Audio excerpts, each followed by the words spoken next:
start this off with just introducing ourselves within the room. My name is Jessie Williams. I am a CPA. I am upstairs, 12th floor.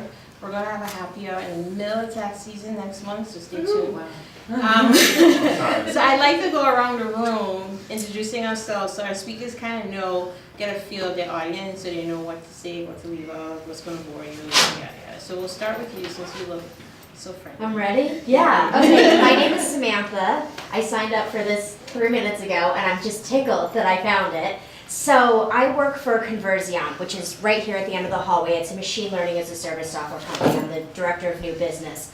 But that's not why I'm here. I just started my own company. Yep. It's a media production company, thank you.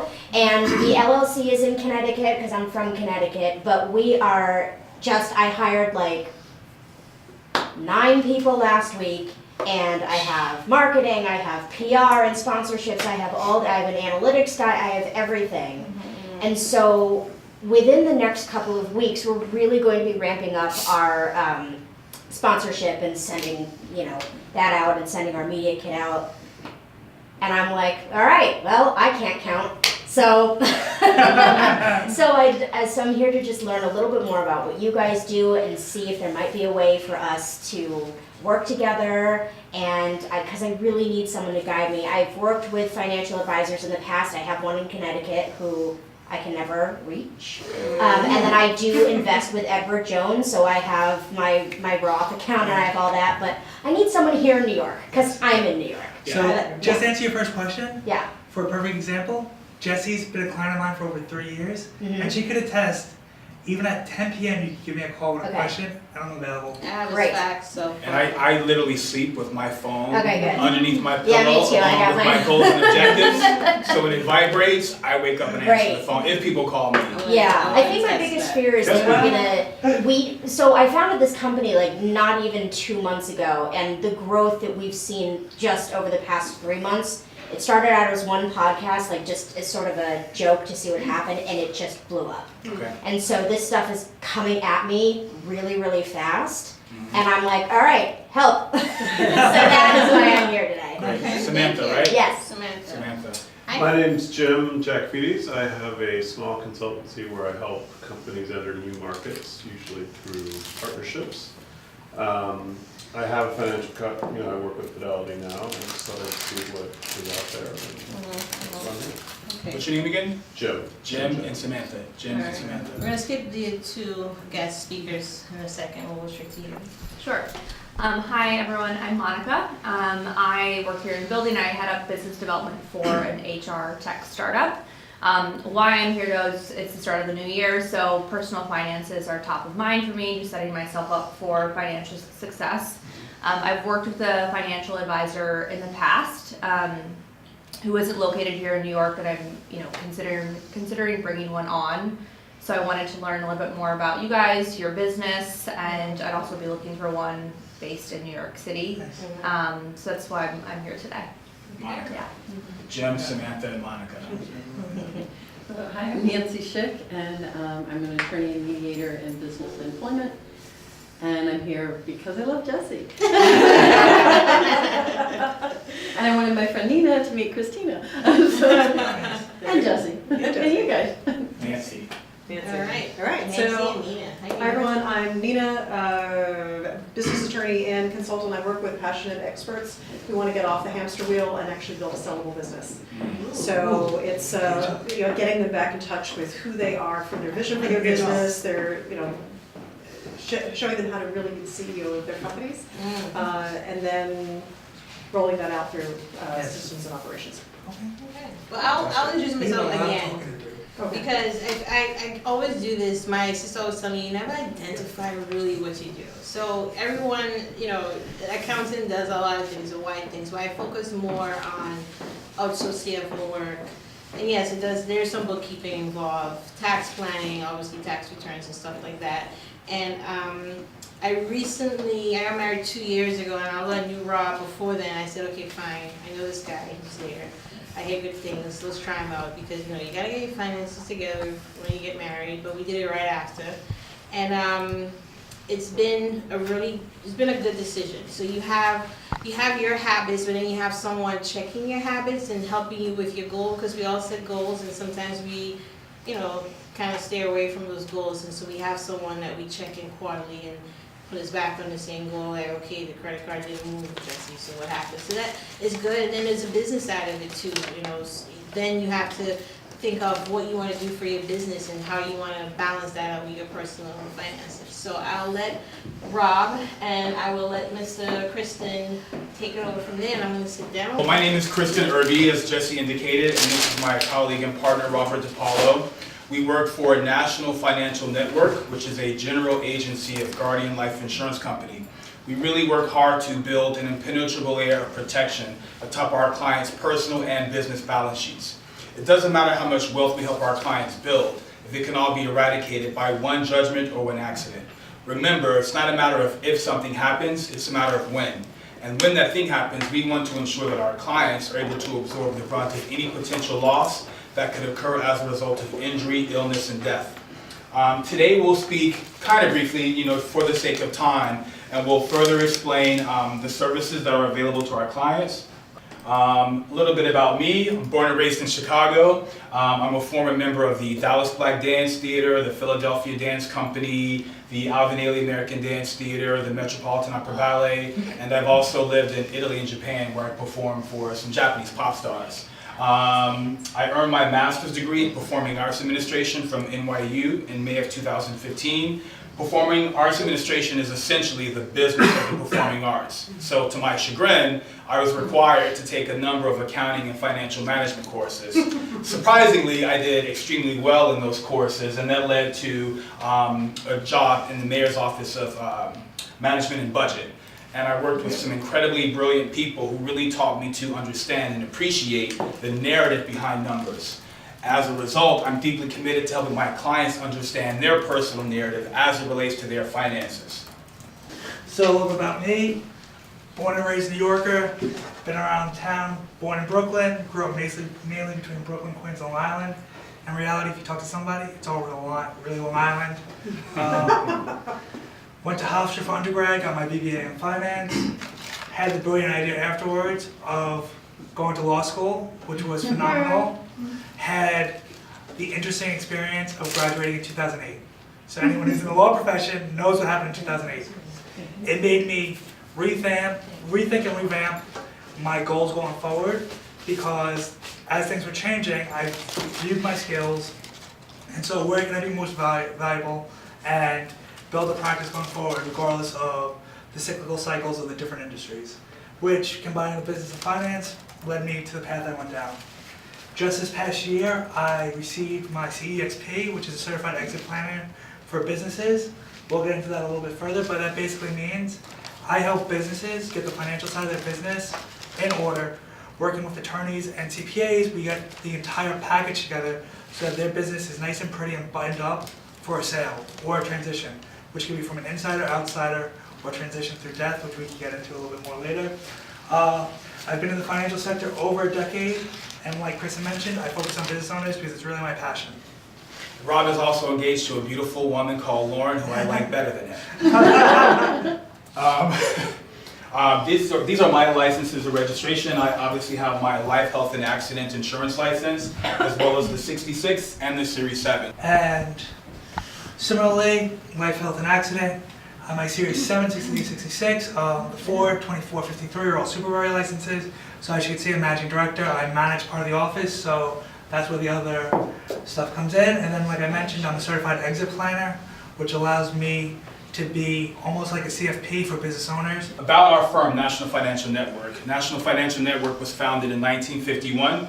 We've been under current management for about 30 years. We have offices in the Financial District, Long Island, Midtown, Connecticut, and New Jersey, with an uncommon approach that combines objective wealth management plus protection solutions, simplified technology, and the backing of a network of strength and stability. Our clients feel extremely confident working on building a long-term financial plan with us. About Guardian. Guardian was founded over 150 years ago. It's one of the largest mutual insurance companies in America and a premier carrier when it comes to disability insurance. Rob, if you want to explain the mutual company. So again, besides being that, Guardian is also a mutual life insurance company. So when you talk about life insurance, there's two flavors to the pie, stock and mutual. So when you're dealing with life insurance, why would you want to deal with a mutual versus a stock company? Going right back to basics, what is a stock company? Anybody know? Good question. Anybody? Yep. It's a company where you have third-party shareholders that are the owners of the company. Yeah.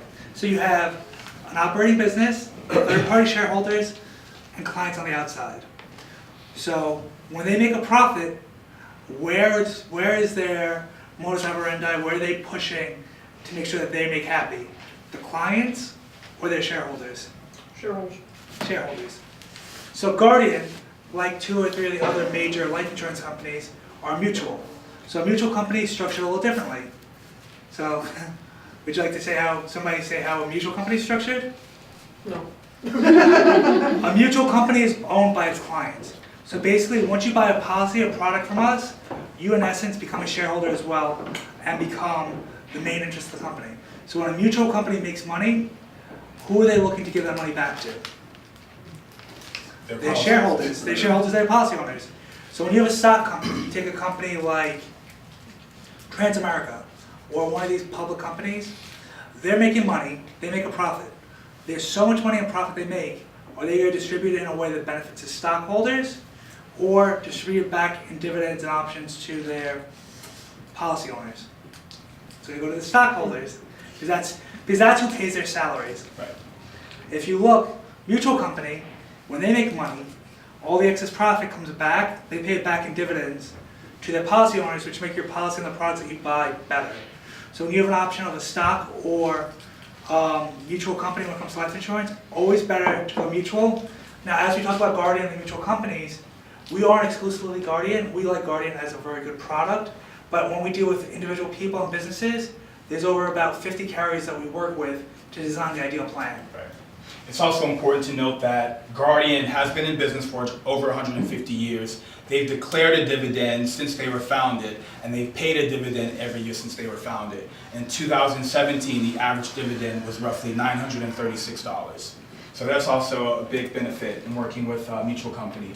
These are our key areas of expertise. We have a robust wealth management practice, income protection or disability insurance, which is super important not only for individuals, but also for business owners. And there's even a rider with Guardian disability insurance policies that provides for business overhead expenses. So if you become disabled, you're having a hard time making payroll, this rider will kick in to make sure that your employees are able to get paid. Retirement planning for business owners, we can assist you guys in setting up a Roth IRA, SEP IRA, a defined benefit plan, or a combination of a Roth and a 401k. College funding and estate planning, and also business planning. As it relates to business planning, we can specifically assist you with buy-sell agreements, key person insurance, golden handcuffs, and all these things to incentivize your key employees. And Rob is excellent at that. Just some numbers for you. As I mentioned, we have a robust wealth management practice with over $2.5 billion of assets under management. That represents actual cash value within life insurance policies and actual invested assets. Our disability insurance annualized benefit totals $53 million. That basically translates into, if all of our clients were to put in a disability claim today, they'd be paid out $53 million. Our life insurance death benefit totals $11 billion. God forbid, if all of our clients passed away today, their beneficiaries will receive a total of $11 billion in tax-free death benefit. And we work with over 25,000 clients nationwide.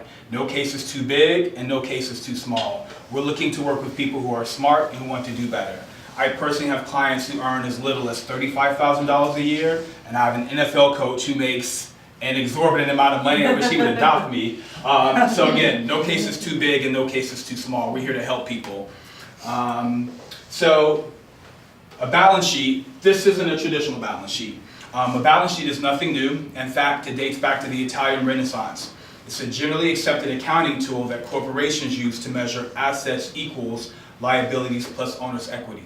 Assets represent things that you own: cars, jewelry, artwork, homes. Liabilities, as you all know, represents things that you owe. Student loan debt, credit card debt, mortgage debt, business debt, and so forth.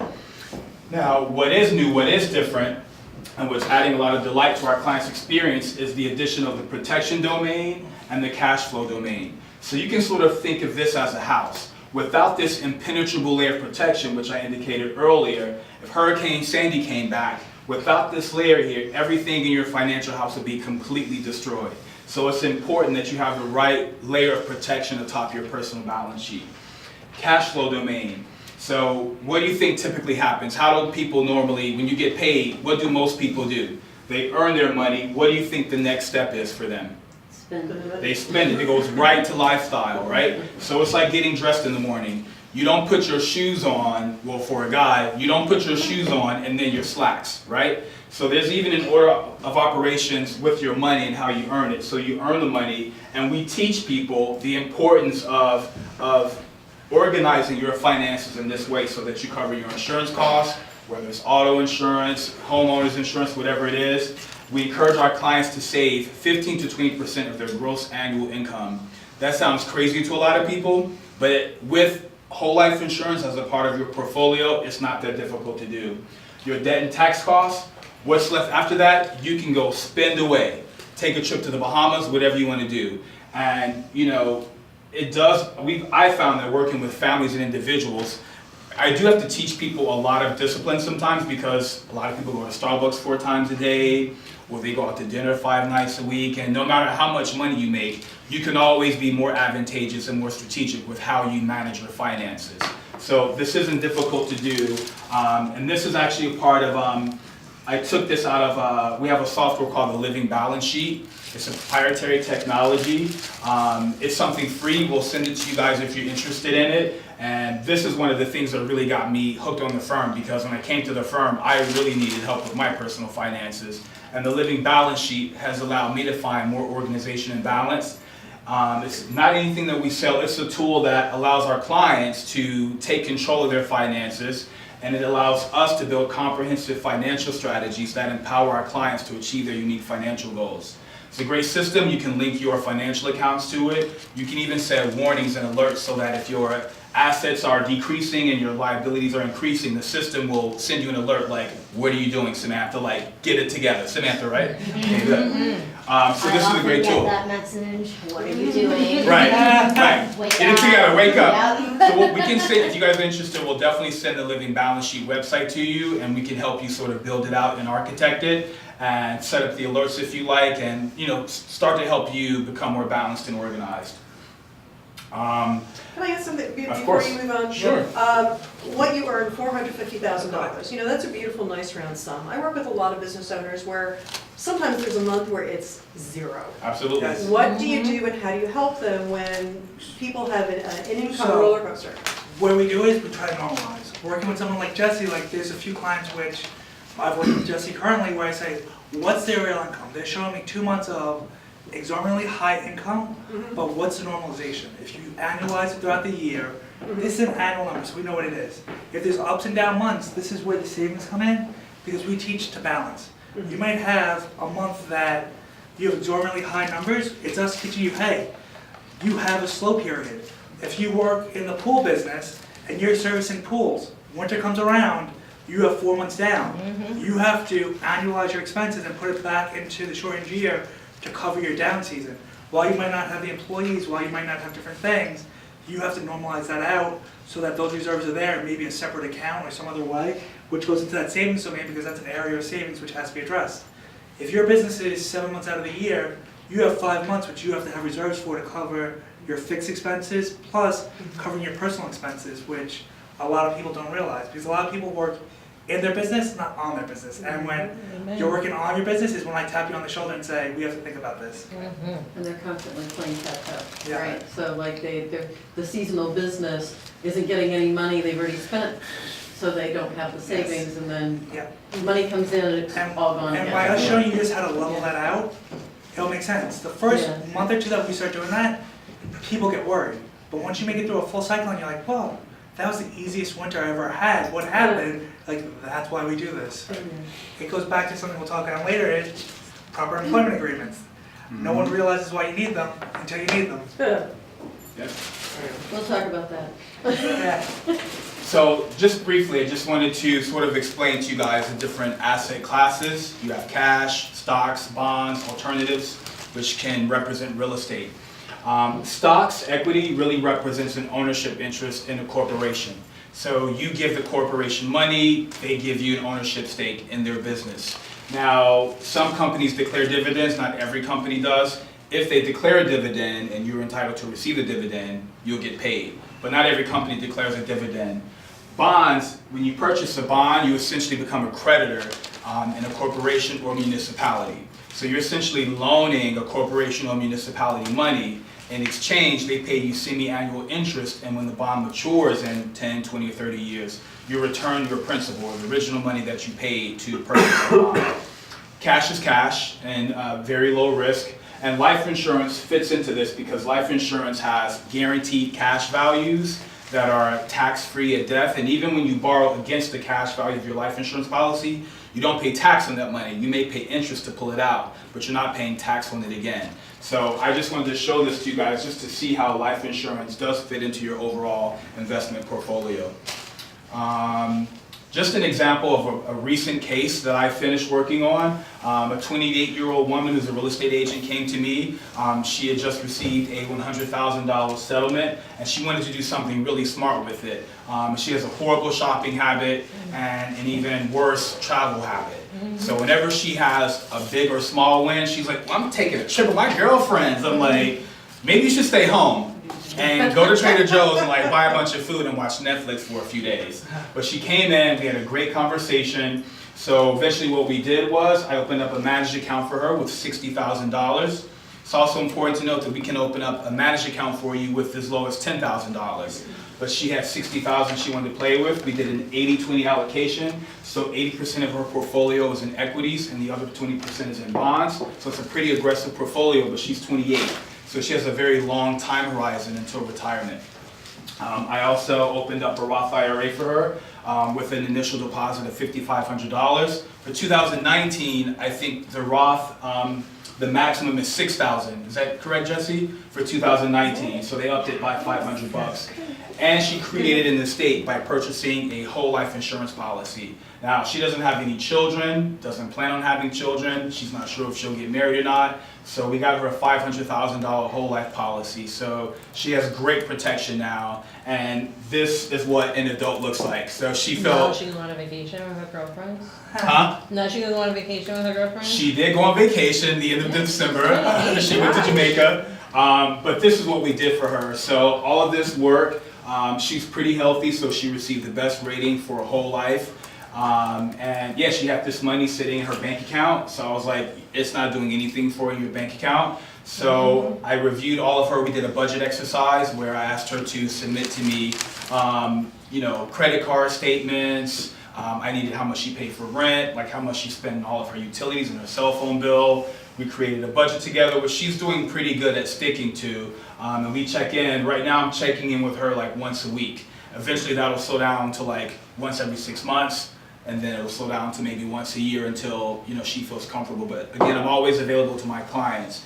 But in the beginning, for me, there's a lot of constant checking in, just trying to teach people, especially people who are naughty, who have horrible spending habits. I like to check in with them just to make sure they're staying on track. So although budget management wasn't listed in our key services, it's just something that it's a natural progression with our clients when we meet new people. So what's the difference between term and whole life? So term is for a specific period. It can be for 10, 15, 20, or 30 years.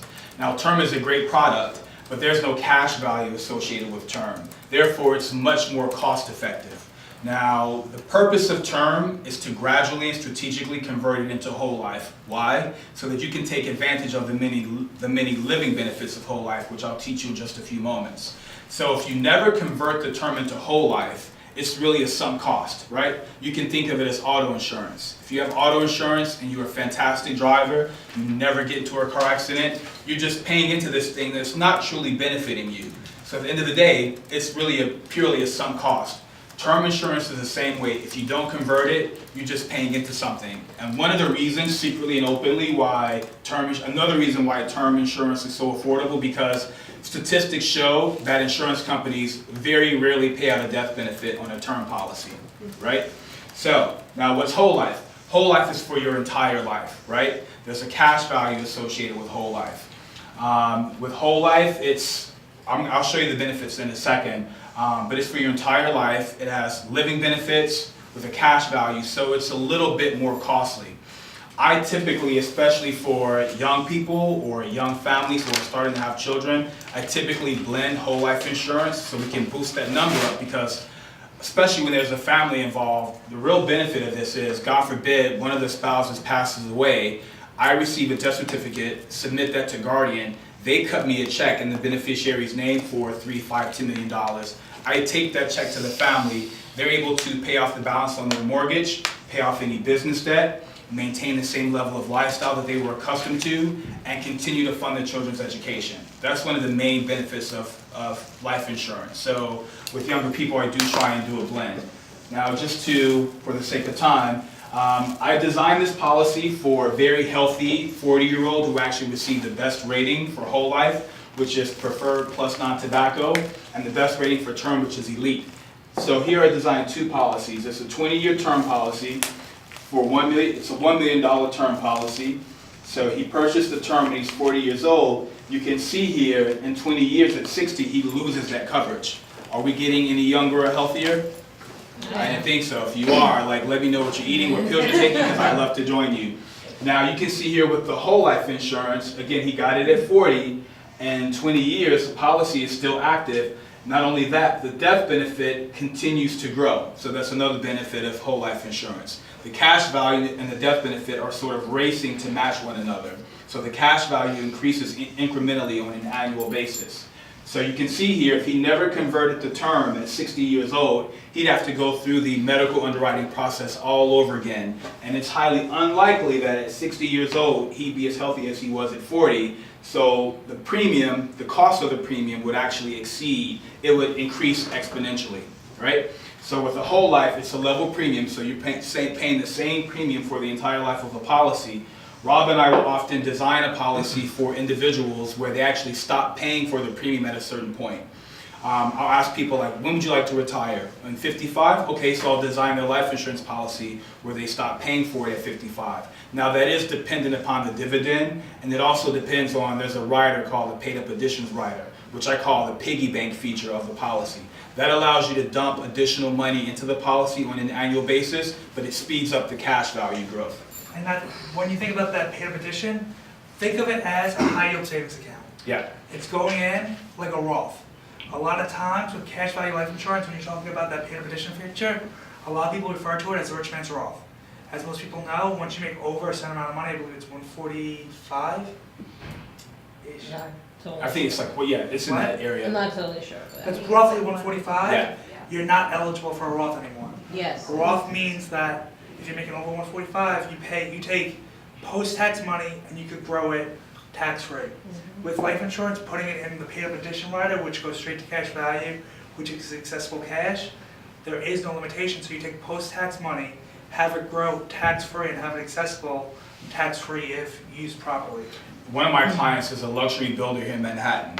The money is ridiculous, right? And these construction guys, you just never really know what's happening. So what he does is he's already dumping money into his policy, but he'll call me and say, $20,000 just fell out of the sky. Can I dump it to my life insurance policy? Absolutely, and the cash value continues to spike. So it's a great rider. So these are the key benefits of term life insurance. It obviously provides a premature death benefit in the event of your untimely demise. It's income tax free at death, so when your beneficiaries receive that check, it won't show up in the tax return. It's completely income tax free. And it's systematic in that we can schedule regular ACH drafts from your checking or savings account. One thing that isn't here that I think is also extremely valuable, especially for young people who aren't currently insured, there's a rider called the Enhanced Accelerated Benefit Rider. This is a free rider for people who are very healthy, who receive one of the top 3 ratings. I implore my clients who are approved of this rider to get it, because here's the power in it. Let's say you have $1 million term policy, if you contract a 30-year $1 million term policy, if you were to contract a terminal illness during the contract of the policy, you can actually spend down 90% of the death benefit to cover the cost of your medical expenses. And I think that's super powerful. And just a quick anecdote, I have a very close friend who's married to a very prominent private equity attorney, and her mom was diagnosed with stage 3 cancer, and it was, moving pretty rapidly. And at one point they said, well, your mom only has so much longer to live. The husband was helping out paying the medical bills, and then my friend said to her sister, you know what, like, this is too much on my husband, we need to access mommy's life insurance policy. That was the little sister's job for about 10 years. She let the policy lapse about 5 years ago, so there wasn't a policy. So my friend's husband, he had to bear the burden of all those medical costs. As a result, my friend inherited a 3-story brownstone in Harlem that she had had since she was 19. She's 38 now. In order to save her marriage, she sold that brownstone and she purchased a home, a huge, beautiful mansion in New Jersey. She put down the down payment, but her husband is carrying the debt, and that really saved their marriage. So that's a long story, but this is the power of proper protection. It can save your marriage. These are the benefits of whole life insurance. So it also provides a premature death benefit. If you become permanently disabled, the insurance company will actually pay your life insurance premium for you. So the policy still continues to grow with the cash, and the death benefit continues to increase, but you're no longer paying the premium. In the event of litigation in the state of New York, no one can go after the cash value of your whole life insurance policy. More protection and an increasing death benefit. Whole life insurance is also an asset builder. Due to the cash value, it increases your net worth. Guardian whole life insurance policies have a guaranteed rate of return of 4%, minimal risk, and it's liquid, so you have access to the cash whenever you need it for whatever reason. It's tax advantage accumulation. It's an alternate credit source. Walt Disney couldn't secure a bank loan, so he actually borrowed against the cash value of his life insurance policy to open up Walt Disney World. You can Google that, that's a real story. It's also a form of savings, and it's systematic. What do we have here? So these are just benefits of including whole life in your overall investment portfolio. The guaranteed death benefit, it's not directly linked to stock market performance. So if the stock market is super volatile, as it was especially in October, November, much of December, you don't have to worry about your life insurance because those cash values are guaranteed, which guarantee cash value growth. And as we mentioned earlier, since Guardian is a mutual company, you're eligible to receive policyholder dividends if Guardian declares a dividend, which they have done for the last 150 years. So can I ask a question before you go off the life insurance? Absolutely. Can you go back 3 or 4 slides to the chart with the term and the whole life, the flat term? Yeah. What's the difference, I guess, proportionally in the premium from the cash out to you guys on those 2 scenarios? So here for a healthy 40-year-old, $1 million term policy could cost maybe $1,800 a year, right? Whereas $1 million whole life policy with cash value associated with it, this could cost about $10,000 a year. For a guy, $10,000 to $15,000. For a woman, $10,000. But what you'll realize is, this is like leasing a car. When you lease a car, it has no value, it's gone. If you have it depends on income and availability. I have a lot of clients who buy term because they can't afford whole life and it makes sense for their plan. Right. I have other clients who I put in whole life because if you could afford it, around the 10 to 15 year mark, the cash value of the policy equals what you put into the policy. Right. So basically at year 15, you have a positive cash flow. Over here, it's a sunk cost, like leasing a car. Like it's cheaper to lease a car than buy a car, but at the end of the lease, what do you have? It's important, we teach people the importance of having these different buckets of money. So that's the power of, one of the many benefits of whole life insurance is that it's also a retirement account. Yeah. If you have children, you can also, I can show people how you can use your whole life insurance to fund college, right? Or if you want to purchase a vacation home or do renovations on your kitchen or bathroom, you can pull the cash value out to do whatever you want to do with. So that's why it's a little bit more costly than the term coverage. 1,800 versus 10 to 15,000 for a man. $1 million whole life policy for a woman is about $10,000. Well, the typical thing is, if you're gonna have it for over 10 years and you're gonna keep it, the crossover in your 10 to 15, it becomes a zero-sum game, which is where the real advantage is. Right. With life insurance, yes, you're paying into this thing on a monthly, semi-annual, or annual basis, but it's working for you. It shows back up on your balance sheet in your savings domain. Yeah. Appreciate it. Thank You're you. welcome. Perfect. So now, personal planning, we went through a lot of the basics. Business planning has a lot of the same fundamentals, but much more complexity. There's a lot more moving parts, a lot more different pieces going in. Two of the main areas we focus on is business continuity and business exit planning. Getting a business started, a lot of times, is on the founder and the person starting the company. Getting your business going, having that great idea, getting things all out of the gate to start making money, that's a lot of an entrepreneurial and it's on them. Once they get going, they need very strategic advisors to make sure that that business keeps growing in the right direction, because if they don't have an idea of what they're spending, a lot of times people can have the most successful business and be selling great products, but their expenses and their structure were wrong, which causes the business to implode or fold. Next slide.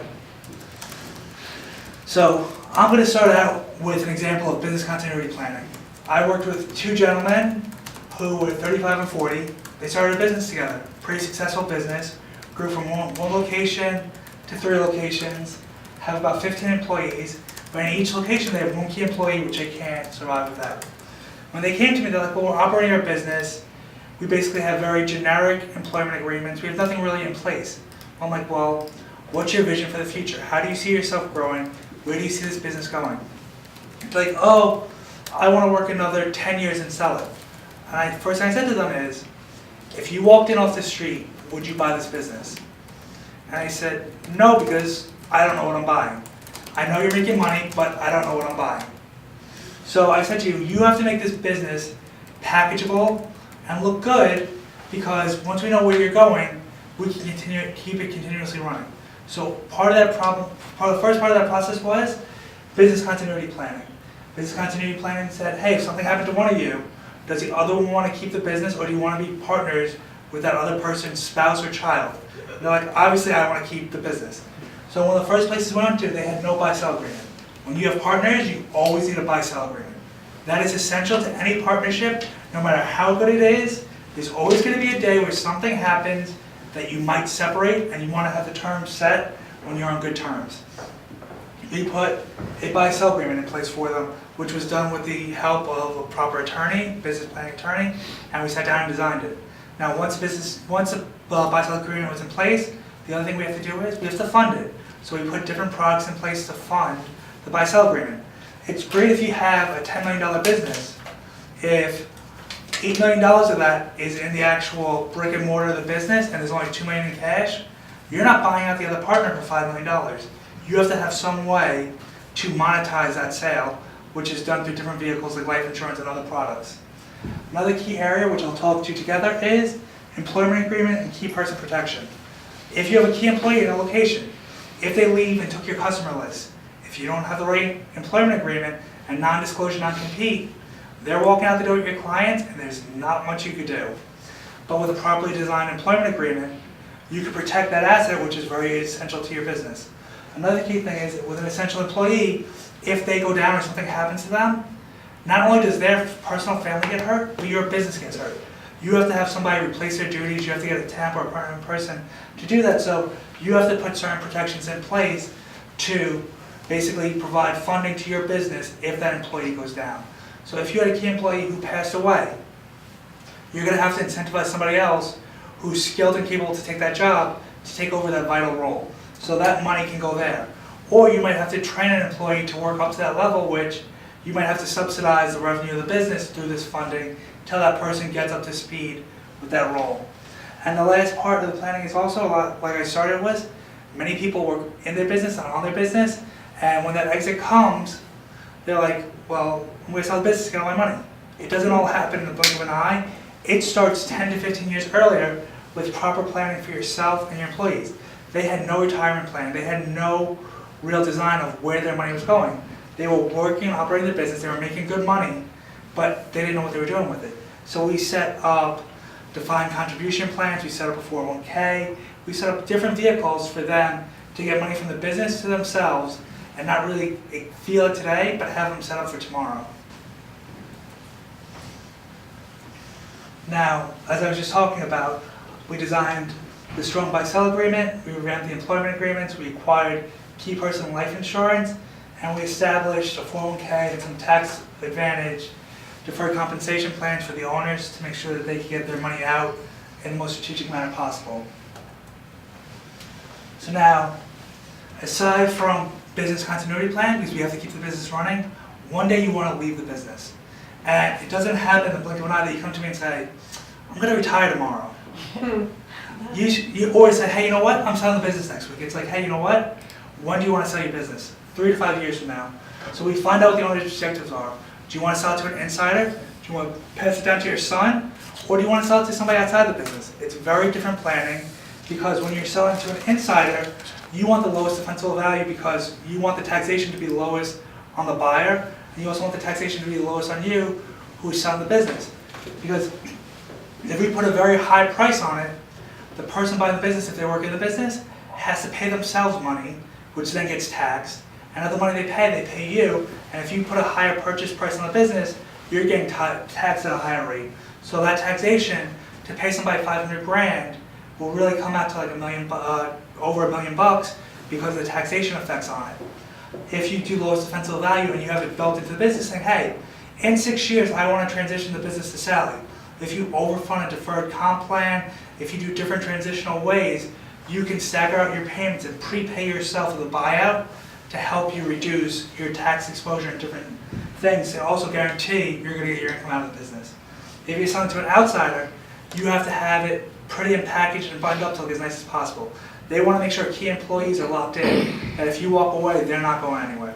They want to make sure your intellectual property is tied up. And a lot of these things come into knowing how to protect the business value, how to know who your audience is, who you're selling to, and having proper business continuity planning along the way to get you there.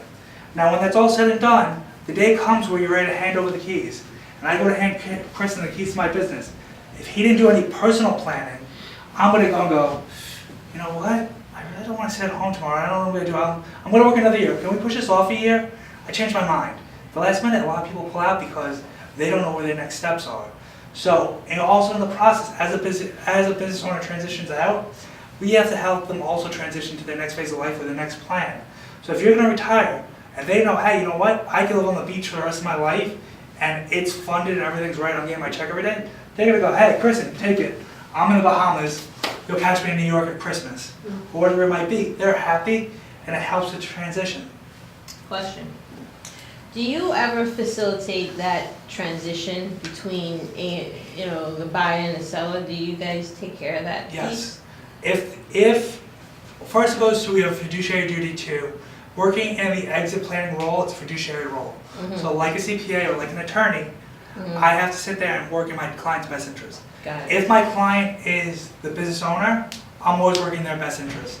If they say to me, hey, can you help negotiate or help meld this conversation to get the buyer into it, I'll work for it, but I'll always disclose my best interest is working in the best interest of the business owner. A lot of times you'll have a transition from father to son, and the son will get mad because I'm talking about how the transition is working in both the business and the father's best interest. And like, well, I need more money. Well, I'm like, well, I don't work for you, I work for your father. I can help negotiate with you, and if you want to bring somebody else to the table, we can help work this through. But this is where I work for, and I help business owners in their goals. So again, like the same thing like when you talk about selling a property or buying something else, usually I tell people the seller should have their own advisor, but I will help negotiate that conversation and help mitigate and mediate that conversation. Rob, can you talk a little bit about the BRC? So the BRC is a resource we have in-house. So while I do this, we also have a team of attorneys who work for us, and if it's beyond their control, we have a relationship at no cost that we could get second opinions from Greenblatt Trowell, who, if you're an attorney, you know who they are. They're a pretty big firm in New York. And the way that works is, while we're not allowed to take on the fiduciary role, the fiduciary role as a counter CPA, our attorneys can come in the room and give a second opinion as long as someone has their accountant or CPA, their accountant or lawyer in the room. So if Jessie was in the room and we were working on an agreement and the buy-sell's on the table, I'm like, Jessie, whoever drafted this made a mistake. Right. Jessie's in the room, we could tear that agreement apart and say, this law changed, this section's wrong, this needs to be fixed, get this person in the room now. Or if they don't like the person, I can say, hey, you know what? Now that we went through this and you've seen the mistakes, you can go back and have them corrected, or I'll get another attorney in the room who I recommend, you can interview them and get them on board to work on this project with you. Yeah. So that's an additional resource of what I like to call a think tank, who just is very neutral and just very reviews documents. Right. So they don't draft documents, but they review them, they make recommendations, and as Rob indicated, they'll come in a meeting with you and your attorney to make sure that you are getting the best value, that your best interests are being thought of. So it's a great thing. You don't hear free legal service in New York very often. So we encourage our clients who are business owners or people who don't have their legal documents in place, i.e. wills, trust, healthcare proxies, to work with us and our group of attorneys who are literally just sitting upstairs. It's a group of nerds just sitting around waiting for us to call them with the case, and it's totally free. And by the way, they do not do, like I said, they don't do any drafting, they just do consulting and opinions. So it would still need another attorney or CPA to actually do the work which they're recommending. Rob, before you move on, in your experience, what percentage of business owners get to that precipice of turning over the keys and say, I'd say it depends on the planning. If you have the proper plan in place and they know what their next step is, hey, guess what? You're going to be going to your vacation home in Florida 3 months, they've laid out, and they have the plan laid out. Very rarely. It's when a business owner's like, yeah, I'm going to sound like, what are you going to do? I'm going to figure out what I'm going to do later. And like, I don't care about my personal stuff yet. When all of a sudden there's that unknown of sitting on the edge of the diving board and you just see the black pit, it goes up a lot higher. I'd say probably 20 to 30% of business owners start getting cold feet when they don't know what's on the other side. And again, when we talk to business owners, this is a lot of stuff to take in. And Samantha, this is probably the way you're feeling right now. You're a business owner, you have all these people coming at you, and you don't know which way to go. Yeah. You got your CPA talking to you, you got your business attorney talking to you, you got financial advisors talking to you, you might have a business coach. If you're growing your business and you're getting funding, you might have a valuation expert. You have asset managers or CFO somewhere inside your business who might be helping you. You may have a transition intermediary because you're doing a merger with somebody. There's all these different things that are coming at you as a business owner. And as you can see, it's red. You're standing there and you're getting frustrated like, I don't know what any of you are talking about, and none of you are talking to each other. Jesse's asking for your cash flow statement, someone's asking for employment agreements, someone else is asking. $80 so far. Yeah. So all these different people are coming to you different things, and there's no one sitting at your side talking to you. Working with, even though it's called an exit planner, we're basically a business coach and a consultant who helps you with business continuity and exit planning. So we sit here. You come to me and say, hey Rob, I'm hiring you, I want to get this business grown to X cap of what it is, and this is what we're doing. Here's my team. Here's my lawyer, here's my whoever, get them together. I become your go-to person. We'll sit at the table and I basically sit your right-hand side, and I help guide you through the conversation saying, hey, we're working through this. So when Nina comes to me and says, hey, I need the following statements to draft this legal document, I'll go to Jessie. Jessie, can you get me these documents? We'll organize it together. We'll organize a conference call where, through your permission, we put it all together and start organizing it for you. So you sit down, you're like, okay, Jessie explains what she has to explain, Nina explains what she has to explain, we put it all together, and you just sit there going, that makes sense. Great, go do it, guys. Great. It's a very concierge approach to business management, because a lot of business owners, again, like I said, work in their business, not on their business. Because to them, if you're not working in your business, dollars aren't flowing, and that time spent working on my business is just a waste of time until the music stops, and they're like, but now I don't have money anymore. But having somebody sit alongside me for a nominal fee, or for other things that we do, you're like, this makes a lot of sense when you come to a conclusion. But aren't you usually, are you also sitting in the financial insurance advisor seat as well as exit planner? So, good question. Like I mentioned, when I sit in this seat, I will bring another advisor in from my office and put a Chinese wall up. So, sitting in the exit planning seat, I have to work in their business and I'll present ideas. I'll have somebody like Kristen go to market and present them. But again, sometimes even I'll have to shoot down our own ideas. So in some cases, Kristen might present whole life and say, hey, this is the best option. I might come back and say, you know what? It really doesn't work with the budget. We have a 10-year time frame. we're gonna have to cut this back, put some term, put different things in, but we're gonna put different options in. So again, like I said, the fiduciary role of the certified exit planner, I sometimes have to I have to put the client's best interest first, even though I might be working in the same firm as Kristen. Working with a financial advisor like ourselves, again, we can assist you with retirement planning, with your business continuation and exit strategies, proper savings, working with you to make sure you're saving that 15 to 20%. Sometimes that can even be a little high for people, so we may scale it down to about 10%. But we're really, really big on savings because savers actually win no matter what happens. And the savings absolutely speaks directly to the budget management and also the legal documents. You know, people take these things for granted, and then when something bad happens, they're like, why didn't we do that before? So we also work really hard with our clients to make sure that they have the proper buy-sell agreements in place, the key person insurance for our business owners, wills, trusts, and healthcare proxies. We also work with our clients to take the emotions out of investing, because people see the market start to drop and they freak out and they're like, you know, I want all my money back, like, get me out of this. It's like, it's your money, so of course, if you ask for it back, we have a duty to give it to you. But what typically happens is, historically and statistically, when the market starts to drop, the people who pull out, the next day or 2 days later, the market can spike right back up. So your barriers to entry are pretty significant after you pull all of your money out of the market. So you actually lose money by letting fear guide your investment decisions. So, you know, our clients will call like, oh my God, what happened? And it's just, even before they even open up an account with us, we always have a conversation with our clients about emotions and investing. Another thing to note, we never ask our clients to take more risk on their money than they're currently taking. We're not in the gambling business. We're here to make people succeed. Our success is based on our client's success. So if you're constantly losing money and we're engaging in very risky instruments, we don't do that, right? So we want to make sure that you're winning and that your portfolio is allocated in a way that your portfolio is properly diversified and that it represents your goals and objectives. So that's about it for us today. Again, my name is Kristen Irby. This is Rob DePalo. We'd be happy to meet with each and every one of you individually for coffee or lunch to further discuss any of the aforementioned. We're always available, and you know, Jessie is a great friend and client of ours, and you know, she can attest to the work that she's done with us. So please don't hesitate to reach out, and we like to use this time to answer any